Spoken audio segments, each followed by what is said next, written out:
Ndabahaye mwirwe mwese nshuti banywanyi bacu mwebwe mukomeje kubana natwe mu biganiro n'amakuru tubatunganiriza ngaha kuri Iyakure Official. Iyakure Official ni imboneshakure imwe rudende ibashitsa ko amakuru yizewe, amakuru atosoye, amakuru aba yatohojwe n'itsinda ry'abamenyesha amakuru b'inzobere mu karere k'ibiyaga binini, maze tukayabashikiriza mu buryo bwihuse. Turi ku igenekerezo rya 30 ukwezi kwa mbere umwaka w'ibihumbi 2025. Intare za Sarambwe zamaze kwigarurira umujyi wa Goma. Intare za Sarambwe zamaze gucakira ibitwaro biremereye cyane by'abasirikare ba FARDC ndetse na SADC mu mujyi wa Goma. Ndababwiza ukuri ko intwaro zikomeye cyane zamaze gucakirwa. Ibitwaro bikomeye byari biri ku kibuga cy'indege mu mujyi wa Goma, intare za Sarambwe zamaze kubicakira. Amakuru dufite nuko ibifaru by'intambara birenga 300 M23 yabicakiriye mu mujyi wa Goma, ndetse amakuru akavuga yuko ibitwaro biremereye cyane bacakiriye ku kibuga cy'indege ari ibikoresho karundura bishobora kwifashishwa mu ntambara zikomeye. Nyuma yaho intare za Sarambwe zigaruriye umujyi wa Goma, ubungubu benshi barimo kwibaza ikigiye gukurikiraho. Icyo nabamenyesha nuko intare za Sarambwe zirimo gutegura ibikorwa bikomeye cyane, ndetse amakuru atugeraho akavuga yuko intare za Sarambwe rwose zititeguye kuva mu mujyi wa Goma. Ubutegetsi bwa Kongo ndetse n'ibihugu by'amahanga bamaze iminsi bavuga yuko intare za Sarambwe zikwiye gusubira inyuma zikava mu mujyi wa Goma. Ubutegetsi bwa Kisekedi bwahagurutse bwasizoye buravuga yuko bugiye gutangiza intambara ikomeye cyane yo kwisubiza umujyi wa Goma. Intare za Sarambwe nazo zahakanye ziratsemba, zavuze yuko zidashobora gusubira inyuma. Hari amakuru avuga yuko aba barwanyi ba General Makenga baba barimo gutegura ibikorwa bikomeye cyane bigamije gushinga Repubulika yigenga ya Kivu. Abarwanyi ba M23 ngo basabye ibiganiro, ubutegetsi bwa Kongo burabyanga. Ubungubu rero abihweza ivya politike baravuga yuko aho bigeze M23 nayo rwose itagikeneye ibiganiro. Ndasubiramwo, abanyapolitike ndetse n'abihweza ivya politike mu karere k'ibiyaga binini baravuga ko nyuma yaho aba barwanyi ba General Makenga bamaze kwigarurira uyu mujyi wa Goma, nabo rwose ngo batagikeneye ibiganiro n'ubutegetsi bwa Kongo. Hari amakuru avuga yuko aba barwanyi b'intare za Sarambwe baba bagiye gushinga Repubulika yigenga ya Kivu, bagacakira Kivu y'Amajyaruguru bakongeraho Kivu y'Amajyepfo, maze bagatangaza ko bashinze ubutegetsi bwabo muri Kivu zombi. Nyuma y'urugamba rukomeye cyane imyaka 3 irashize, abarwanyi ba M23 basaba ubutegetsi bwa Kongo ko bwakwemera kuganira na bano barwanyi. Ubutegetsi bwa Kongo bwarabyanze. Abarwanyi ba General Makenga bahereye mu gace ka Sarambwe muri Sabyinyo bararwana bafata agace ka Bunagana, bafashe Rucuru, bafata Nyiragongo, bafata za Masisi, bagera muri Warikare ndetse na Rubero. Ubungubu barimo kwerekeza muri Kivu y'Amajyepfo. Amakuru atugeraho aremeza ko bamaze kwigarurira agace ka Nyabibwe, ndetse bakaba bakomeje berekeza ku kibuga cy'indege cya Kavumu.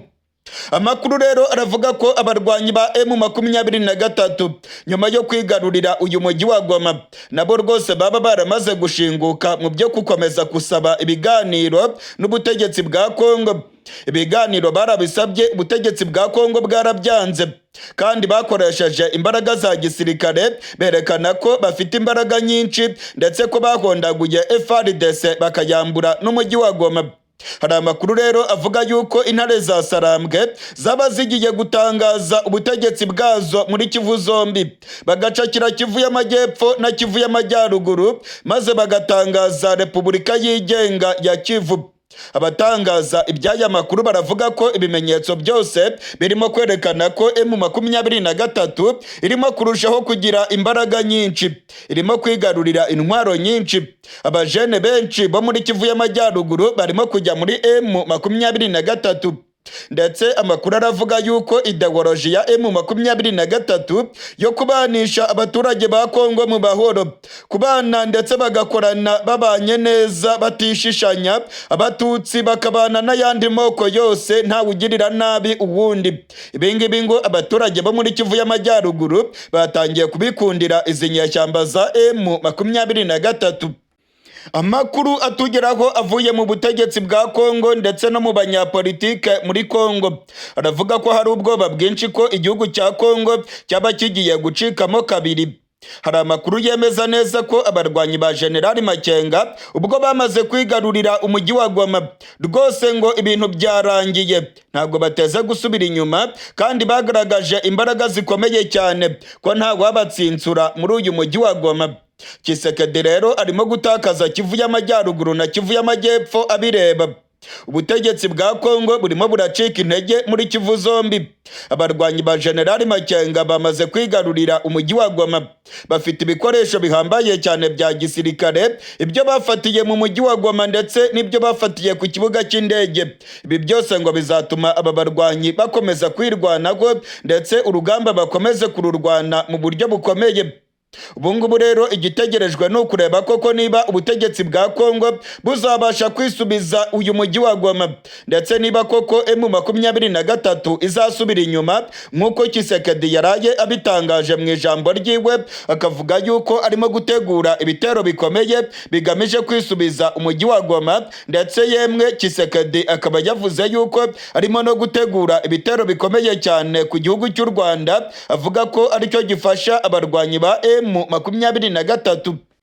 Amakuru atugeraho avuye mu masoko yacu mu banyapolitike bakomeye ndetse n'abihweza ibya politike aremeza neza ko igihugu gishyashya kigiye kuvuka mu buseruko bwa Kongo. Hari ibimenyetso byinshi byerekana ko igihugu gishyashya cyaba kigiye kuvuka mu buseruko bwa Kongo. Abarwanyi ba M23 bagatangaza ko bashinze Repubulika yigenga ya Kivu. Ishavu n'imiborogo ni byose mu gisirikare cy'u Burundi. Inkuba zikomeye cyane zongeye gukubita mu gisirikare cy'u Burundi. Amakuru yizewe amaze kutugeraho aremeza yuko abasirikare b'u Burundi barenga 400 baraye baguye mu gitero gikomeye cyane cyagabwe mu ishyamba ry'ikibira. Ndasubiramwo, abasirikare b'u Burundi barenga 400 baraye baguye mu gitero gikomeye cyane cyagabwe ku birindiro by'abasirikare b'u Burundi hariya mu ishyamba ry'ikibira. Amakuru aravuga yuko igitero gikomeye cyane cyaraye kibasiye ibirindiro by'abasirikare b'u Burundi. Ni igitero cyabaye mu ijoro ryo ku igenekerezo rya 29 rishyira igenekerezo rya 30. Amakuru atugeraho aravuga ko indege kabuhariwe z'intambara zamishije urufaya rw'amabombe ndetse na za misile ku birindiro by'abasirikare b'u Burundi mu ishyamba ry'ikibira. Kugeza ubu igitigiri cy'abasirikare b'u Burundi bapfuye ntabwo kiramenyekana neza. Imibare y'ibanze irerekana ko abarenga 400 bamaze kwitaba Imana.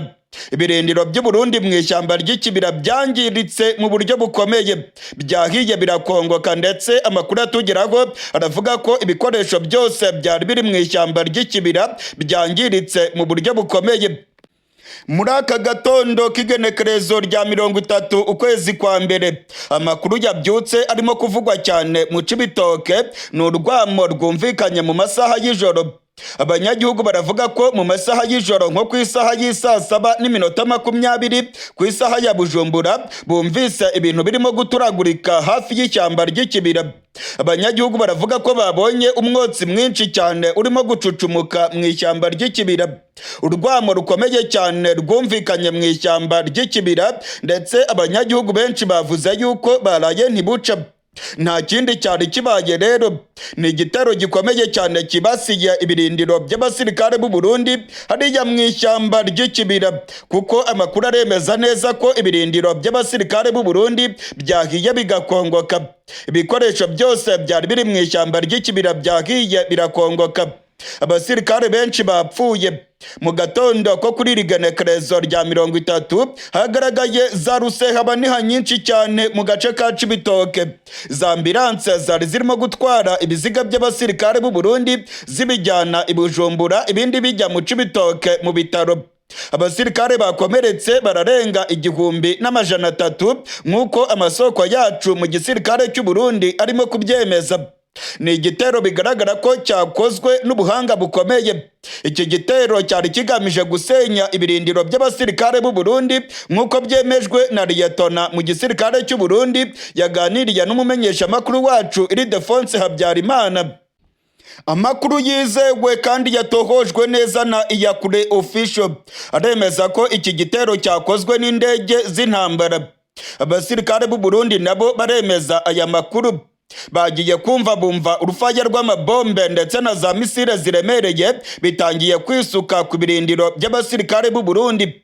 Hari abagerageje kwirukanka cyane cyane abari bari ku burinzi, ariko abari basinziriye bo rwose benshi bitabye Imana, abandi barakomereka.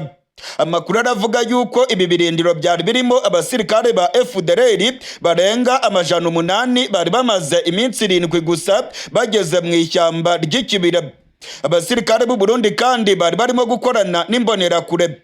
Hariya hagabwa ibitero, hari ibirindiro bikomeye cyane ndetse hakorerwaga imyitozo ikomeye cyane y'abasirikare b'u Burundi, inyeshyamba za FDLR ndetse n'imbonerakure. Hari amakuru avuga yuko bari bafite umugambi wo kuzagaba ibitero bikomeye cyane ku gihugu cy'u Rwanda bagamije kuvanaho ubutegetsi bw'u Rwanda ndetse ngo no guhungabanya umutekano w'igihugu cy'u Rwanda. Mu gatondo ko kuri rigenekerezo rya 30, General de Brigade Gaspard Baratuza uvugira igisirikare cy'u Burundi yagaragaye mu gace ka Cibitoke. Yagaragaye ari kumwe na Bwana Pierre Nkurikiye avugira ubushikiranganje bujejwe umutekano mu gihugu cy'u Burundi. Amakuru atugeraho rero aravuga yuko ibikorwa byo kuvana imirambo y'abapfuye hariya mu ishyamba ry'ikibira bigikomeje.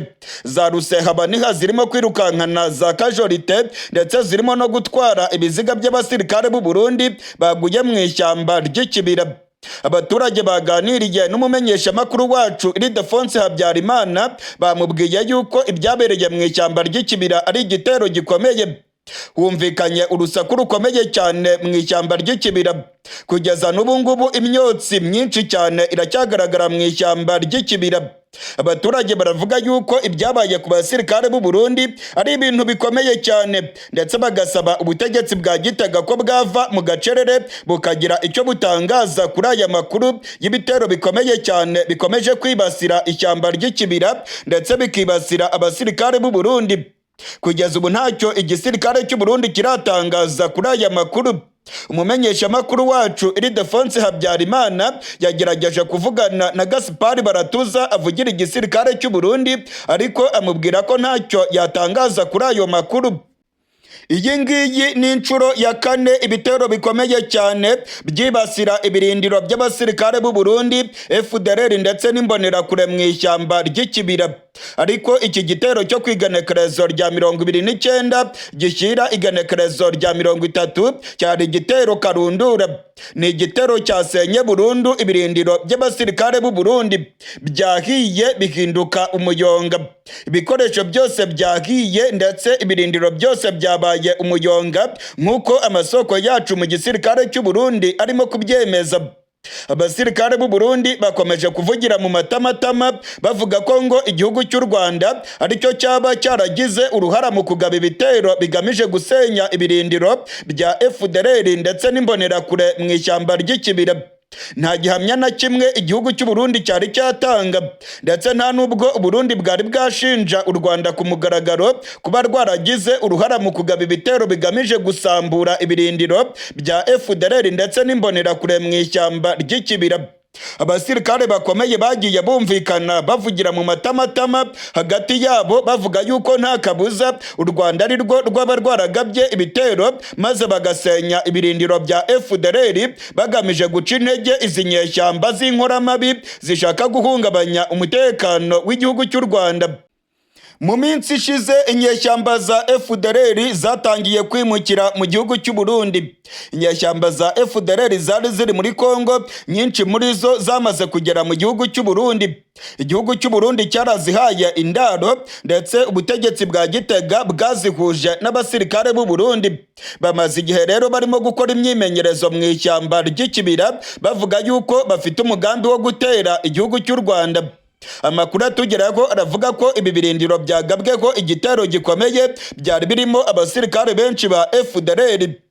Mu minsi ishize kandi ku igenekerezo rya 15 ukwezi kwa mbere, hari igitero gikomeye cyane kibasiye ibirindiro by'abasirikare b'u Burundi hariya mu ishyamba ry'ikibira. Amakuru twamenye nuko hapfiriyemo za FDLR zirenga 200. Abasirikare ba FDLR barapfuye, ndetse n'abasirikare b'u Burundi barapfuye. Icyamenyekanishije neza ko ari za FDLR nuko batazihambye hamwe n'abasirikare b'u Burundi. FDLR bazihambye mu gace ka Mabayi, naho abasirikare b'u Burundi bo bagiye guhambwa hariya ku Mpanda mu itongo ry'abapfuye. Ibingibi rero twabibwiwe n'amasoko yacu mu gisirikare cy'u Burundi. Ni amakuru twabagejejeho ku mbonesha kure yacu iya Kure TV Official. Amakuru kandi twabagejejeho yemezaga neza ko ubutegetsi bwa Gitega burimo gukubita agatoki ku kandi, bukavuga yuko buzihorera ku muntu wese ugamije kugaba ibitero mu gihugu cy'u Burundi. Ibi bitero rero bikomeje guhitana benshi mu basirikare b'u Burundi. Dore nk'ubu ngubu ibitigiri bimaze kumenyekana biremeza ko abarenga 400 baraye bitabye Imana, ndetse abandi barenga 1200 bagakomereka mu buryo bukomeye. Amakuru turimo kuvana mu masoko yacu mu gisirikare cy'u Burundi aremeza neza ko amarira n'imiborogo ari byose mu gisirikare cy'u Burundi. Abasirikare b'u Burundi bakomeje gupfira mu ishyamba ry'ikibira. Ishyamba ry'ikibira rimaze iminsi ririmo gukorerwamo imyimenyerezo ikomeye cyane igamije kugaba ibitero ku gihugu kibanyi cy'u Rwanda. Umusirikare w'u Burundi waganiriye n'umumenyesha makuru wacu mu gihugu cy'u Burundi yavuze yuko ibintu bikomeye cyane. Yavuze yuko abasirikare b'u Burundi bamaze kugwa mu ishyamba ry'ikibira barenga 800, ndetse ngo ni ibintu birimo gushavuza cyane abasirikare b'u Burundi. Hariya mu ishyamba ry'ikibira urupfu rwariye abasirikare b'u Burundi.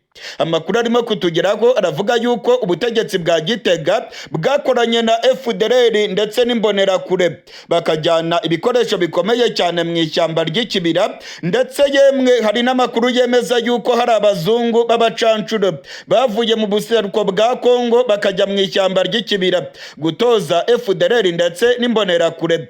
Hari amakuru yizewe avuga ko abacancuro barenga 30 bari mu ishyamba ry'ikibira. Nta wamenya niba bapfuye cyangwa babashije guhonoka uru rupfu. Iya Kure TV Official iracyagerageza gutohoza iby'aya makuru. Ibintu bikomeje kuba bibi cyane hagati y'igihugu cy'u Rwanda na Repubulika Iharanira Demokarasi ya Kongo. Perezida Tshisekedi wa Repubulika Iharanira Demokarasi ya Kongo yongeye kuvuga yuko arimo gutegura ibitero bikomeye cyane, ndetse ko agiye gutera igihugu cy'u Rwanda. Mu ijambo yaraye agejeje ku banyagihugu ba Kongo asigura uko ibintu byifashe mu buseruko bwa Kongo, Perezida Tshisekedi yavuze ko ibitero karundura birimo gutegurwa kandi ko bigiye kwibasira M23 n'igihugu cy'u Rwanda. Mu ijambo rya Perezida Tshisekedi yavuze ashize amanga, yemeza ko igisirikare cya FARDC kirimo gutegura ibitero simusiga ku barwanyi ba M23 bamaze kwigarurira umujyi wa Goma. Intare za Sarambwe ngo bagiye kuzigabaho ibitero bikomeye cyane. Muri iri jambo rya Tshisekedi yavuze yuko igihugu cy'u Rwanda aricyo cyafashije M23 kwigarurira umujyi wa Goma. Abategetsi muri Kongo baravuga yuko abasirikare b'u Rwanda binjiye ku butaka bwa Kongo bafite intwaro zikomeye, maze ngo bakigarurira umujyi wa Goma. Amakuru aravuga yuko igisirikare cy'u Rwanda ngo cyakoresheje intwaro zikomeye. Ubutegetsi bwa Tshisekedi rero buravuga yuko burimo gutegura ibitero bikomeye cyane bigamije gusubiza u Rwanda, ndetse ngo bakanirukana M23 muri uyu mujyi wa Goma. Tshisekedi yavuze amagambo arimo uburakari bwinshi, ndetse Tshisekedi yavuze ko ibihugu by'amahanga byakomeje kurebera. Ubu ngubu rero ngo igihe kirageze ngo abakongomani bakemura ibibazo byabo mu buryo bw'intambara. Tshisekedi yateguje intambara rwose, ndetse Tshisekedi yavuze ko abakongomani bose bagomba gushyigikira FARDC maze ngo bakarwana n'igihugu cy'u Rwanda bavuga ko cyafashije M23. Ibirego byose bya Tshisekedi ndabibutsa ko u Rwanda rwabiteye utwatsi, ahubwo u Rwanda rukavuga ko igisirikare cya Kongo gikorana n'inyeshyamba za FDLR zigamije guhungabanya umutekano w'igihugu cy'u Rwanda, kandi zigizwe n'abasize bakoze jenoside yakorewe abatutsi mu gihugu cy'u Rwanda mu mwaka w'1994. Iyo ngengabitekerezo ya jenoside rero niyo zikigenderaho. Ubutegetsi bwa Kongo nabwo bwashyigikiye iyi ngengabitekerezo ya jenoside. Igihugu cy'u Burundi nacyo cyarayishyigikiye, ndetse cyagiye kurwana mu buseruko bwa Kongo gishyigikira abica abavuga ururimi rw'ikinyarwanda, cyane cyane abo mu bwoko bw'abatutsi bakomeje kwicwa bazizwa ko ari abo mu bwoko bw'abatutsi. Muri iyi minsi igihe M23 yari imaze gufata umujyi wa Goma, icyuka cy'intambara ndetse no kurebana y'ingwe byakomeje kwiyongera hagati y'u Rwanda na Repubulika Iharanira Demokarasi ya Kongo. Igihugu cya Kongo gifatanije n'inyeshyamba za FDLR bohereje ibibombe ku butaka bw'u Rwanda, bihitana abantu babarirwa mu binyacumi, abandi barenga 100 barakomereka, nk'uko byemejwe na Perezida Kagame ubwo yaganiraga n'abaperezida bagenzi biwe mu nama ya EAC. Perezida Kagame yavuze ko ibisasu byatewe ku Rwanda byahitanye amaduzeni y'abantu ndetse bigakomeretsa ababarirwa mu majana. Ibingibi rero ngo u Rwanda ntabwo ruzakomeza kubyihanganira, kandi u Rwanda rwafashe ingamba zikomeye cyane zo guhangana n'aka gasomborotso ka Repubulika Iharanira Demokarasi ya Kongo. Ubutegetsi bwa Tshisekedi bumaze iminsi buvuga yuko buzashoza intambara ku gihugu cy'u Rwanda. Tshisekedi yafashije FDLR mu kuyiha ibikoresho bya gisirikare, ndetse amakuru aravuga yuko ubutegetsi bwa Kongo bwari burimo gutegura ibitero bikomeye bigomba kwibasira umutekano w'igihugu cy'u Rwanda. Hari amakuru yizewe avuga ko inyeshyamba za FDLR zari zirimo gutegura ibitero bikomeye bigomba kunyura muri parike y'Ibirunga, maze ngo bakagaba ibitero bigamije guhungabanya umutekano w'igihugu cy'u Rwanda. Amakuru atugeraho rero aravuga ko M23 yishe General Omega wari urongoye FDLR, ndetse ngo uru rupfu rwa General Omega rwaba rwarakomye mu nkokora ibi bitero bya FDLR. Repubulika Iharanira Demokarasi ya Kongo rero iravuga yuko igiye gutera igihugu cy'u Rwanda, ndetse Repubulika Iharanira Demokarasi ya Kongo iravuga ko irimo gutegura abasirikare bagamije guhungabanya umutekano w'igihugu cy'u Rwanda. U Rwanda rwatanze gasopo inshuro nyinshi, ndetse u Rwanda rwavuze kenshi ko rwiteguye guhangana n'igitero icyo ari cyo cyose kigamije guhungabanya umutekano w'igihugu cy'u Rwanda. Ibintu kandi birimo kurushaho kugenda biba bibi cyane. Igihugu cya Afurika y'Epfo nacyo cyongeye kwijandika muri izi ntambara zirimo kubera mu buseruko bwa Kongo. Perezida w'u Rwanda Paul Kagame yongeye gutanga gasopo kuri Cyril Ramaphosa wa Afurika y'Epfo wafashe igisirikare cy'u Rwanda akacyita umutwe witwaje intwaro. Perezida Cyril Ramaphosa wa Afurika y'Epfo yavuze ko yaganiriye na Perezida w'u Rwanda Paul Kagame, ndetse ngo baganiriye ku bibazo by'umutekano muke mu buseruko bwa Kongo. Mu itangazo yashyize kuri X, Perezida Ramaphosa mu butumwa bwiwe yavuze yuko igisirikare cy'u Rwanda ari milishiya cyangwa se milise, umutwe witwaje ibirwanisho. Perezida Kagame yamukosoye ndetse amuha isomo rikomeye cyane. Mu butumwa yanyujije ku rubuga rwa X, Perezida Kagame yavuze ko igisirikare cy'u Rwanda atari umutwe witwaje ibirwanisho, ngo ni igisirikare cy'igihugu. Ntabwo rero Cyril Ramaphosa yari akwiye gutukana bene ako kageni agafata igisirikare cy'u Rwanda akacyita milishiya. Ntabwo ari milise, ni igisirikare cy'u Rwanda kandi kirinze ubusugire bw'igihugu. Ibingibi rero Cyril Ramaphosa yaba yabikoze nkana, ndetse agamije gusomborotsa igihugu cy'u Rwanda. Kuva ku munsi w'ejo ibimenyesha amakuru byo muri Afurika y'Epfo ndetse no muri Afurika y'Ubumanuko byatangaje amakuru akomeye cyane.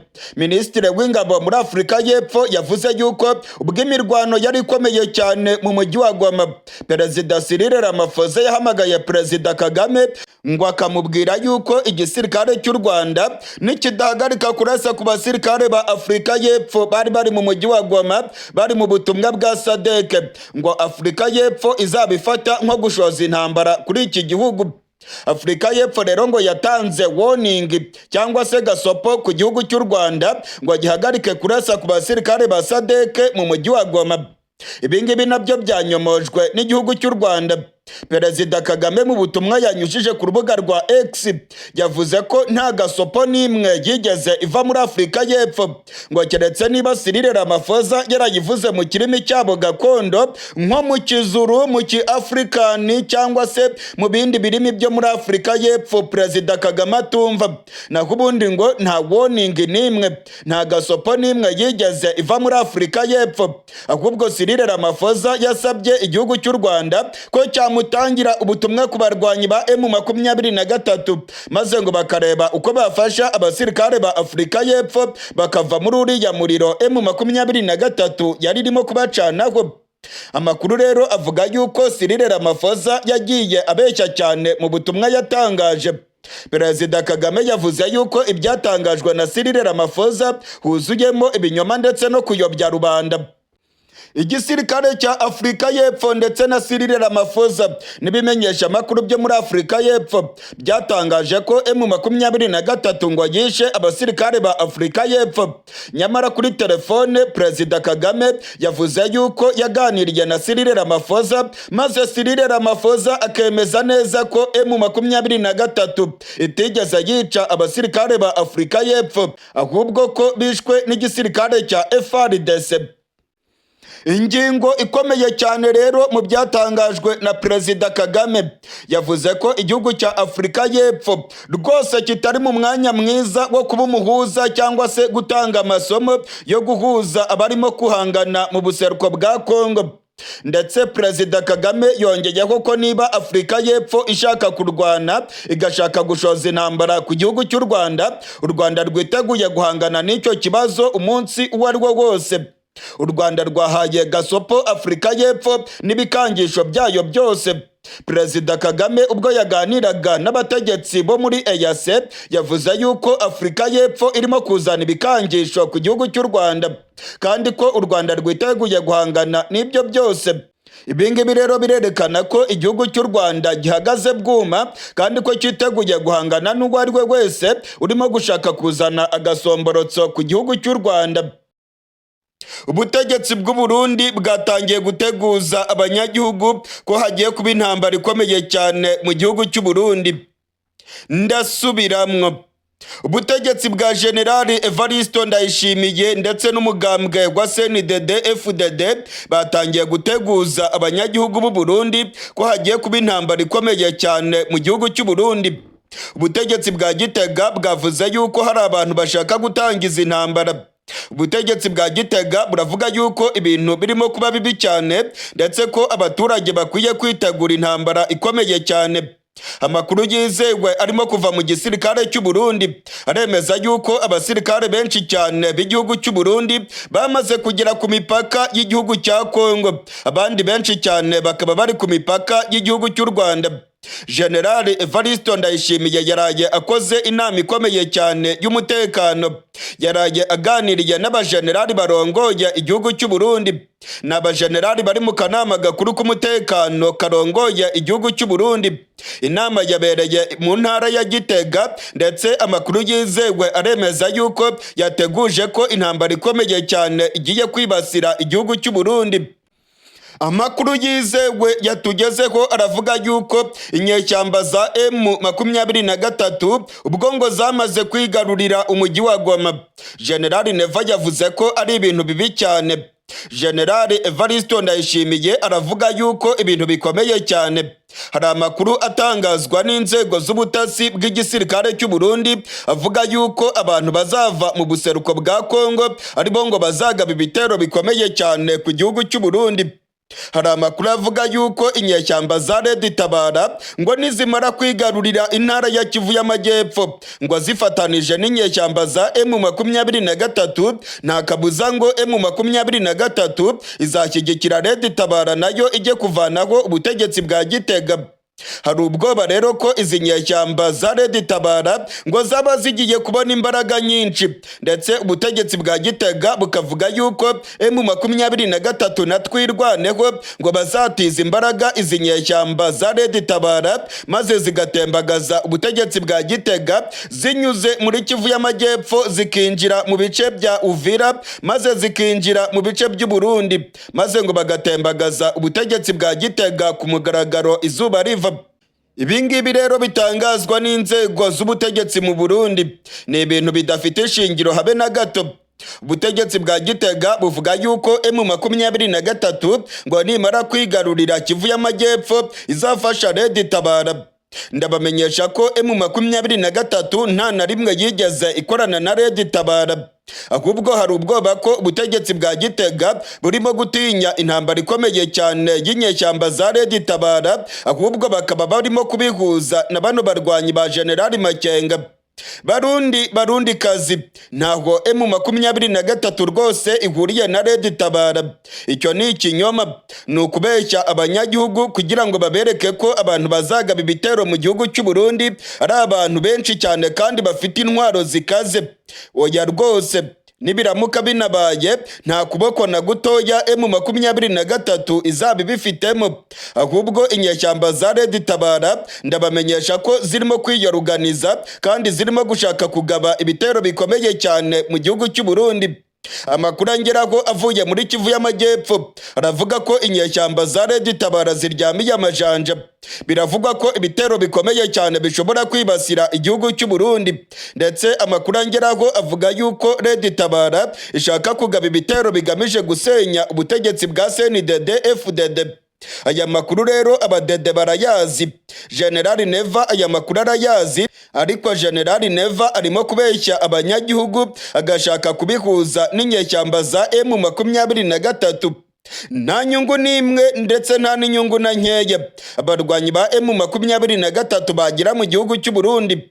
Inyeshyamba za M23 zirwanya ubutegetsi bwa Kongo. Izi nyeshyamba za M23 rero nta mugambi na muto zifite wo kugaba ibitero mu Burundi. Amakuru twamenye nuko mu nama ikomeye cyane y'umutekano yabereye mu ntara ya Gitega, General Evariste Ndayishimiye ndetse n'abajenerali biwe bavuze yuko ibintu bagomba kubicungira hafi.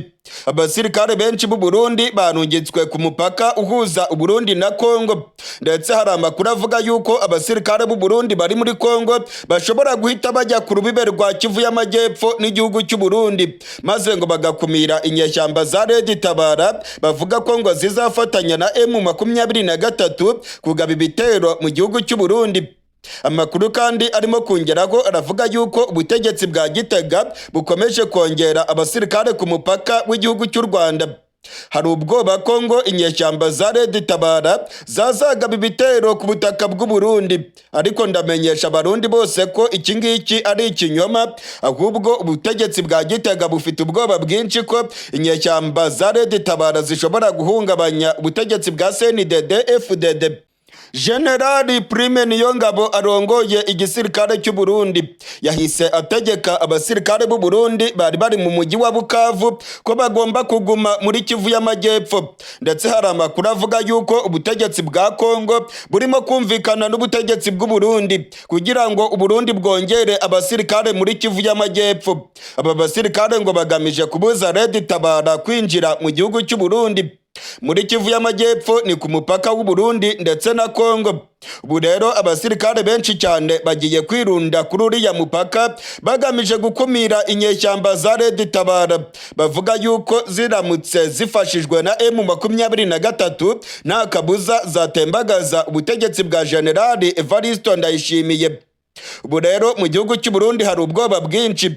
Generali Evariste Ndayishimiye aravuga yuko hagiye kuba intambara ikomeye, ndetse amakuru arimo kutugeraho aravuga yuko imbonerakure ndetse n'abasirikare b'u Burundi bakomeje guteguzwa ko bagomba kuryamira amajanja bakitegura neza kurinda igihugu cy'u Burundi. Imbonerakure bakomeje kuziha intwaro, ndetse igihugu cy'u Burundi gikomeje kugura imihoro irya nino mu makungu. Hari amakuru dufite yuko ayandi makontineri y'imihoro yaba yaramaze kugera mu gihugu cy'u Burundi, yiyongera kuri ya makontineri yaje kugera mu gihugu cy'u Burundi mu myaka iheze anyuze muri Tanzania. Ibingibi byose rero birerekana ko CNDD-FDD irimo gutegura imigambi mibisha ku baturage b'u Burundi. Barundi kazi muragabe, ubutegetsi bwa CNDD-FDD burashaka kubakwegera akarambaraye, ntibabahende rwose. Ntabwo M23 ifite umugambi wo gutera Burundi, nta nubwo bishoboka. Nta nyungu na nkeya aba barwanyi ba General Makenga bafite mu Burundi, ahubwo General Evariste Ndayishimiye arimo gukoresha izi nyeshyamba za M23 akitwaza imbaraga zifite kugira ngo yerekane ko Red Tabara niramuka iteye nta kabuza izaba ishyigikiwe na M23. Ntabwo Red Tabara ikorana na M23, ntabwo bishoboka, ndetse amatohoza yose twakoze yerekanye ko nta musirikare n'umwe wa Red Tabara wigeze ajya gufasha M23.